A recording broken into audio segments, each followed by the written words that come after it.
Muy buenos días, son las 6 de la mañana de este viernes 9 de febrero de 2018, esta es la hora de la verdad, y estos temas y asuntos que trataremos en la grata compañía de ustedes durante las próximas horas.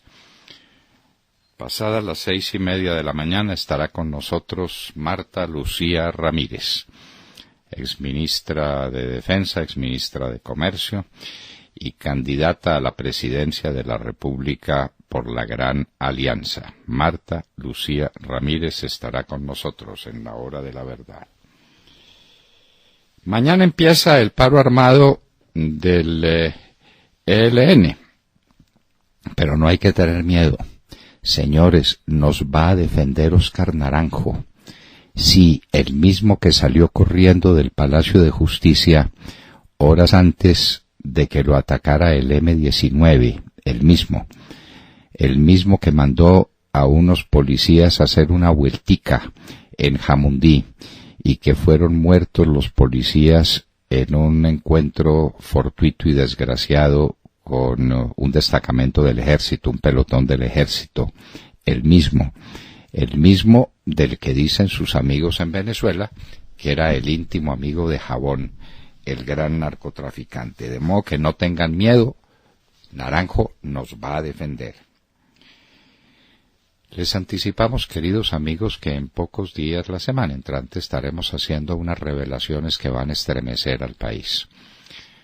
El Centro Democrático está trabajando en ese tema. Hay cuestiones muy avanzadas y van a sentir ustedes escalofrío de la manera como se manejan los bienes del país. Cuando se trabaja 28 horas a la semana, el problema del ocio. En Alemania esa es la nueva jornada laboral, 28 horas a la semana. En Colombia es de 40, por término medio, 40 horas, 5 días de 8 horas. 28 horas son 12 horas más para el ocio, 3 días y medio de trabajo y 3 días y medio de descanso. El problema del ocio. Otro día negro en Wall Street. Ayer se perdió lo que se había recuperado a comienzos de la semana. Menos 1.033 puntos para caer, estamos hablando del Dow Jones, a 23.860.46. Eso es un 4% de caída. Es una de las caídas más grandes de la historia. ¿Qué es lo que pasa? Al mismo tiempo el Eurostoxx cae 2,26%, el Colcap en Colombia cae 1,40%. El precio del WTI de petróleo, que estuvo a $65, está a 60,42, y el Brent, que estuvo a 70, está a 64,30. El paro de FECODE es absurdo e irresponsable, dice la ministra de Educación. ¿Será que con eso lo evita? Siguen protestas por las basuras en Bogotá. Los barrios más sensibles para el tema: Álamos, Barrios Unidos, San Cristóbal. Esto que vamos a contar es inaudito. Es posible que ya lo vieran ustedes en otros noticieros. Las golosinas que tenían preparados para repartir en los colegios de Medellín. Golosinas recubiertas con una sustancia inolora, incolora. Los niños no la van a notar, pero quedan adictos a la droga. Este, señores, es el crimen más atroz que pueda cometerse. Apenas comparable con el crimen que comete las FARC con las niñas campesinas, violándolas y embarazándolas y obligándolas a los abortos. ¿Cómo le parece? Un niñito de colegio le dan una golosina, se la chupa y queda encadenado al vicio más terrible y destructivo que puede haber. Esto es una cosa de unas proporciones gigantescas. El alcalde de Medellín lo dijo con todas las letras, y me perdonan la expresión, pero es del alcalde. Si esto no lo corregimos, estamos jodidos. Y es que lo estamos. ya los narcotraficantes están llegando a unos grados de audacia como nadie los persigue, como no hay justicia en contra de ellos, como la Corte Constitucional es su aliada, como el gobierno de Santos está entregado a la mafia porque la mafia es de las FARC, hacen lo que les da la gana. Esto último ya es, en francés se diría le comble de comble, el sumum de los sumums, darle a los niños golosinas envenenadas. Santos en la frontera, señores, fue a Cúcuta y arregló todo, porque dijo que de ahí en adelante la inmigración de venezolanos tenía que ser ordenada, reglada de acuerdo a la ley, y nombró para gerenciar la crisis al sepulturero del DAS, de manera que ya con eso tenemos. Se arregló el problema en Venezuela. No habrá más migración y los venezolanos llegarán a Colombia de manera muy ordenada. Esto es payasada encima de payasada. El Parlamento Europeo extiende las sanciones que había impuesto a Venezuela, a Maduro, al vicepresidente, al ministro de Defensa y a sus familias. Se cierra el círculo sobre Venezuela. Libres los 14 policías secuestrados en Nariño. Los secuestradores, que son los narcotraficantes, hacen lo que les da la gana. Secuestran 14 policías, los guardan un par de días, obviamente se paraliza cualquier proceso de erradicación de cultivos y después los devuelven. Y eso es con 2.000 hombres de tropa que se llevó para allá el general Naranjo a hacer de fantoche. Ese es un fantoche, nada más que eso. Seguimos en manos de los narcotraficantes. La Corte Penal Internacional abre investigación contra Filipinas y Venezuela. La Corte Penal Internacional también. Hoy se inician los Juegos Olímpicos de Invierno en Corea del Sur. Pero para decir verdad, esto tiene mucho más de política que de deporte. Previamente a los Juegos, los Estados Unidos desplazó un portaaviones más, desplazó bombarderos. Esa fue noticia conocida. Ahora manda a los Estados Unidos a Tillerson y está también el vicepresidente rondando por Corea del Sur, porque Corea del Norte se tomó el espectáculo y va a desfilar con la misma bandera que Corea del Sur, de manera que amores. Pero ayer le hacen un gran desfile militar a Washington mostrando sus ojivas nucleares. De manera pues que mucha política, nadie habla de patinaje ni de esquí. 220 civiles muertos en Siria por bombardeos de Bashar al-Assad en las inmediaciones de Damasco. Como les decíamos, Tillerson está en Corea, pero es que inicia un viaje a Jordania, Turquía, el Líbano, Egipto y Kuwait. Ojalá vaya ya mejor informado de lo que vino aquí a Colombia. El señor Tillerson demostró que es una buena persona que no tiene idea de lo que estaba manejando en este país. Las empresas del Sistema Integrado de Transporte de Bogotá están en quiebra.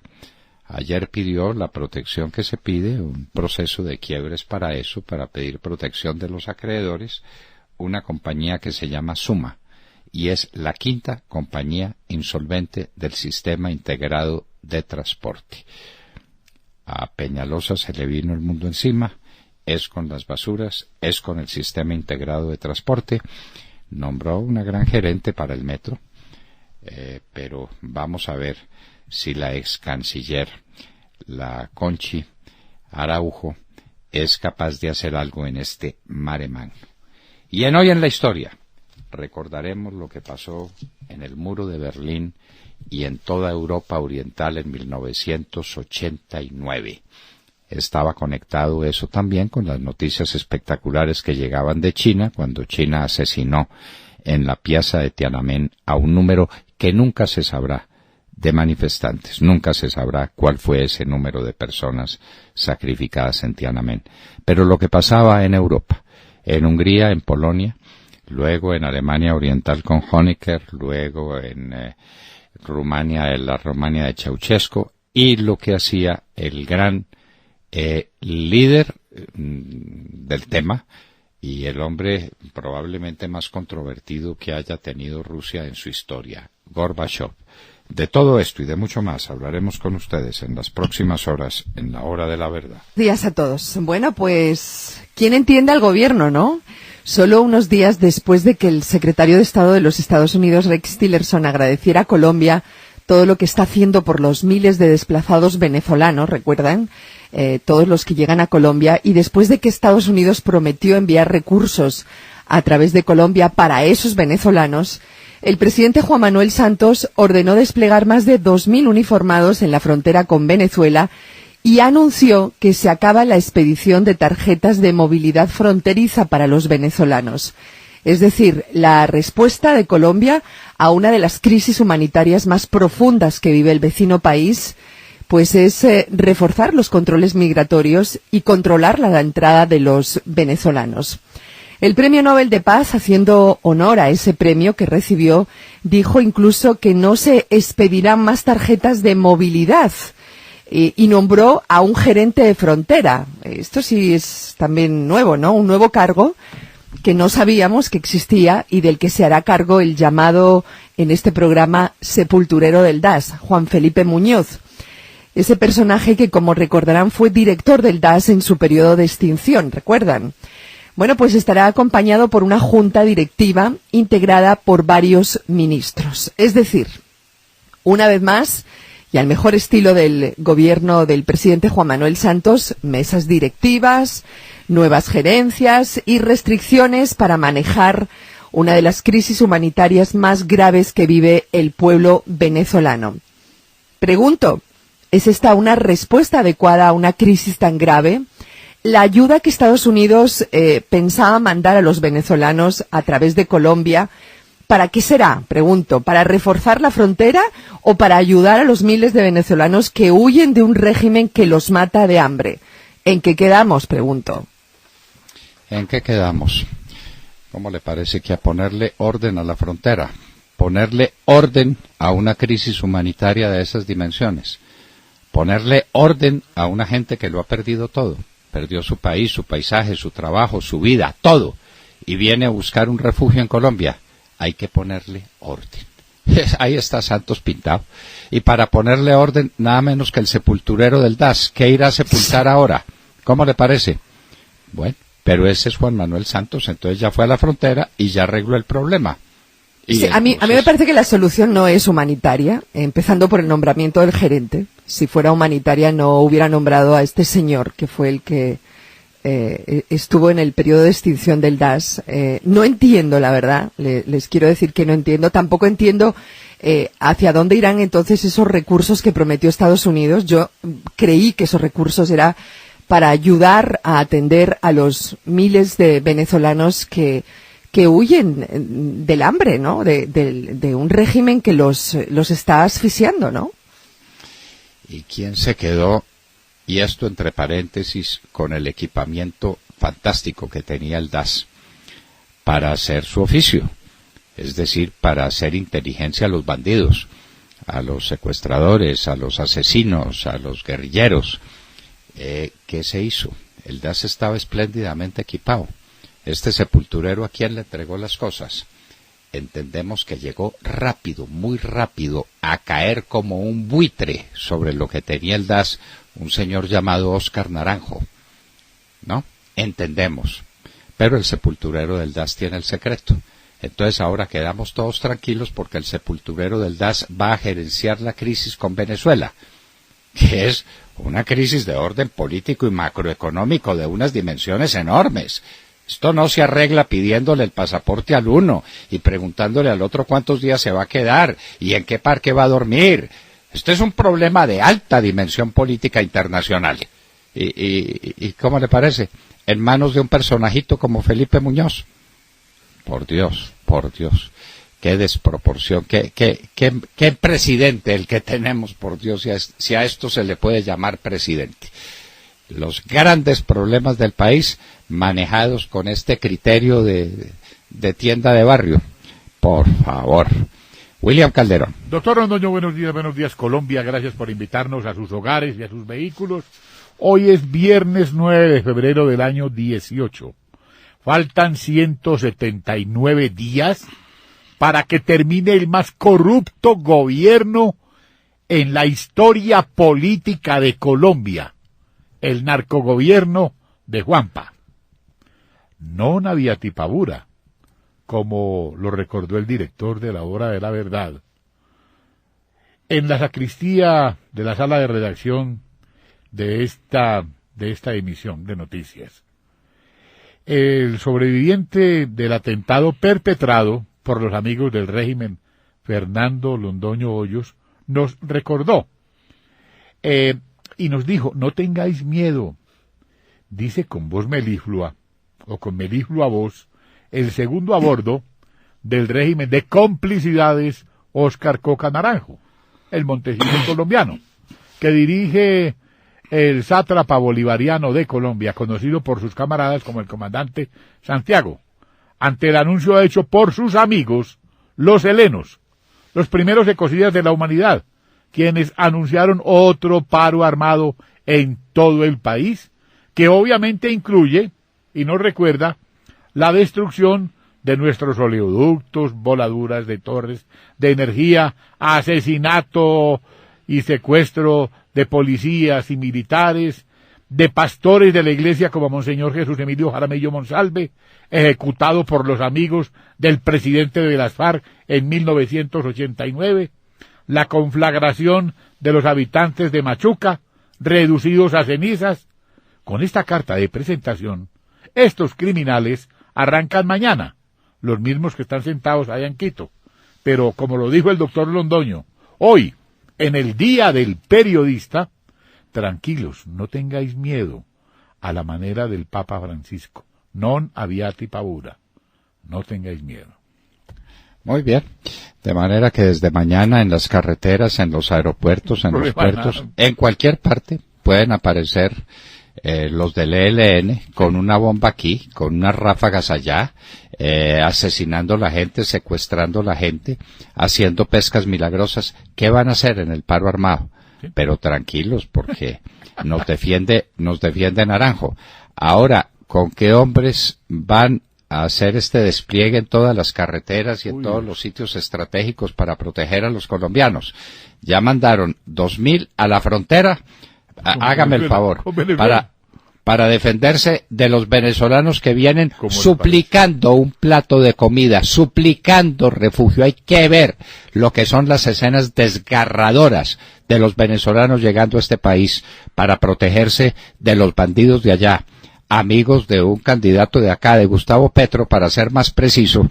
Los que llegan aquí, entonces les manda 2.000 hombres. A Tumaco ya mandó 2.000 hombres para acompañar al general Naranjo, para que siguieran secuestrando policías. Entonces ya van 4.000. Ahora vamos a ver pues quiénes son los que quedan para defender el país del paro armado nacional que inicia el ELN mañana. Y su voluntad, su decisión es de valorizar su posición en las mesas de negociaciones con actos terroristas, de manera que ténganse finos, pero non aviati pavura, como usted dice, lo que decía Juan Pablo II, no tengáis miedo, porque os defiende Óscar Coca Naranjo. ¿Será como defendió? Es colombiano. No. ¿Como defendió al Palacio de Justicia? Sí, en 1900. ¿Será así? Salió corriendo y fue abandonado. Bueno, muy bien. No, estamos hechos. Nunca contó para dónde salió corriendo, pero se reunió con el presidente de la Corte y salió corriendo, disparado de palacio antes de que llegaran los bandidos. Ese es el hombre que nos está defendiendo. Vanessa Araujo. Doctor Fernando y queridos oyentes, muy buenos días. Corea del Norte exhibe su poderío militar un día antes de los Juegos Olímpicos. Hoy se inauguran los Juegos Olímpicos de Corea del Sur y Corea del Norte aprovechó para exhibir ayer jueves su poderío militar en un desfile, mientras el vicepresidente de Estados Unidos, Mike Pence, visitaba Seúl y hablaba de dejar abierta una puerta para reunirse con altos representantes de Pyongyang. El líder norcoreano Kim Jong-un presidió el desfile conmemorativo de un hecho que hasta ahora se celebraba en otra fecha, el aniversario de la fundación de su ejército, en el que mostró gran parte del arsenal nacional, incluyendo sus últimos modelos de misiles intercontinentales. El desfile sirvió para mostrar al mundo la fortaleza militar del país, aseguró el presidente de Corea del Norte en un discurso atípico durante el desfile que se celebraba en pleno deshielo con Seúl por los llamados Juegos Olímpicos de la Paz y ante las llamadas de Washington a que abandone sus programas nucleares y de misiles balísticos. Ahora bien, al mismo tiempo que las tropas norcoreanas marchaban por Pyongyang, el gobierno surcoreano anunciaba que su presidente se reunirá el sábado con la delegación enviada por Corea del Norte para asistir a la inauguración de los Juegos. El mandatario surcoreano planea celebrar una reunión y un almuerzo con la comitiva en la que viajan la hermana del dictador Kim Jong-un y el presidente honorífico del país, Kim Jong-nam, quienes llegarán mañana a Seúl a bordo de un jet privado, según lo confirmó un portavoz oficial de la presidencia de ese país. El desfile militar coincidió también, como lo dijimos, con la presencia en Seúl del vicepresidente estadounidense, que se reunió con su homólogo surcoreano antes de asistir hoy viernes a la inauguración de los Juegos. Veremos si surge algún tipo de encuentro en cualquier contexto, dijo Pence, refiriéndose a la negociación con Corea del Norte. Por su parte, el presidente surcoreano expresó su esperanza de que estos Juegos Olímpicos para la Paz faciliten el diálogo con el norte y conduzcan a la desnuclearización de la península coreana. Sin embargo, los medios oficiales norcoreanos afirmaron este jueves que su delegación no tiene la intención de reunirse con Estados Unidos y subrayaron que Pyongyang no usará los Juegos de Invierno como tribuna política. La asistencia del norte a los Juegos es fruto de los históricos acuerdos alcanzados en enero por las dos Coreas, que técnicamente llevan un conflicto de más de 65 años, y va en línea con la postura de acercamiento promovida por el presidente de Corea del Sur. Sin embargo, aunque Corea del Sur e incluso Mike Pence hablan de diálogos, Corea del Norte se rehúsa y lo que hace es mostrar su armamento nuclear. De juegos poco, de política mucho. Ese es el resumen de los Juegos de Invierno que se inician en Corea del Sur. Todo política, todo despliegue militar, todo tensiones, una especie de guerra fría concentrada alrededor de los fríos Juegos de Invierno. De Mar Corto. Doctor Fernando, compañeros de la mesa, oyentes de la Hora de la Verdad, muy buenos días. Después de varios años sin noticia alguna sobre qué fue y quiénes hicieron toda clase de negocios con los bienes de la mafia incautados por el Estado y administrados por la Dirección Nacional de Estupefacientes, salen nuevamente voces que dan cuenta de los dineros que se movieron en la entidad para que sin procesos de estudio se vendieran predios y se entregaran en administración a personas que pagaron sobornos, sobre todo a algunos líderes políticos de algunas regiones del país. El exdepositario de bienes de la Dirección Nacional de Estupefacientes, el señor Camilo Bula, decidió entregar detalles sobre este escándalo que, al parecer, por cuenta del cartel de la toga, se silenció hace varios años e involucra a algunos congresistas de la Unidad Nacional. De acuerdo con Camilo Bula, el exdirector de la Dirección Nacional de Estupefacientes, Carlos Albornoz, recibió, entre tanto, una coima de 800 millones de pesos por vender más barato un bien incautado a la mafia. Pero además de las declaraciones de Camilo Bula, también hay otras de Omar Figueroa, quien fue sucesor de Albornoz en esa dependencia y quien, debo recordar, está procesado por la corrupción que se manejó con los bienes incautados de la mafia. Aseguró Bula en juicio, y también después lo hizo Omar Figueroa, en contra de Albornoz, que por órdenes suyas se saltaron las normas para elegir depositarios y liquidadores. Figueroa, quien logró negociar con la Fiscalía, sostuvo que no se tenía en cuenta el comité de selección que tenía que examinar las hojas de vida de los depositarios. De hecho, sostuvo que eludir el comité de escogencia solo tenía un propósito, y era que Albornoz pudiera elegir a dedo a los administradores de esos bienes incautados. Uno de los hechos más comentados en estas declaraciones fue el de Bula, quien dijo y habló sobre la venta por debajo de precio del centro comercial Villa Country en Barranquilla, donde, según dijo Bula, fue necesario cambiar algunos asuntos legales y así darle apariencia de legalidad a la venta irregular. Por ese movimiento, Bula entregó en el apartamento el apartamento de Albornoz, cerca de 800 millones de pesos a este señor, exdirector de la DNE. Camilo Bula dice que entrega estas declaraciones a cambio de aportar la verdad después de 7 años sin que se supiera nada de este proceso. Recuerden que las investigaciones contra los congresistas de la Unidad Nacional, que tuvieron mucho que ver en esta corrupción de la Dirección Nacional de Estupefacientes, están en la Corte Suprema de Justicia. Sí, señores, allá mismo, donde algunos políticos pagaron millonarias sumas de dinero a cambio de que les modificaran sentencias y les fueran favorables a sus intereses. Otra olla de corrupción del gobierno Santos, de la que sabremos todo, y muy pronto. Ave María, quién sabe. Bueno, que salga el doctor Barceló y el presidente de la Sala Penal de la Corte Suprema a defender otra vez a la Corte. 7 años sin mover un dedo con uno de los procesos más espectaculares sobre uno de los asuntos más turbios, más sucios, más repugnantes en el manejo de los recursos públicos, el de la Dirección Nacional de Estupefacientes. Impecablemente manejada en su momento por Luis Alfonso Plazas, coronel de la República y candidato al Senado. No se les olvide, candidato al Senado por el Centro Democrático, después pasó, en las manos que pasó, Figueroa preso, Bula preso, Albornoz cuestionado, y un poco de congresistas, solamente el tiempo menciona a Ashton porque está preso. A los demás no los menciona porque son los amigos de Santos. ¿Quiénes son? ¿Cómo fue todo aquello? Quién sabe cuándo lo sabremos. Y en un minuto estaremos con Marta Lucía Ramírez, exministra de Defensa y candidata a la presidencia de la República por la Gran Alianza. En un minuto.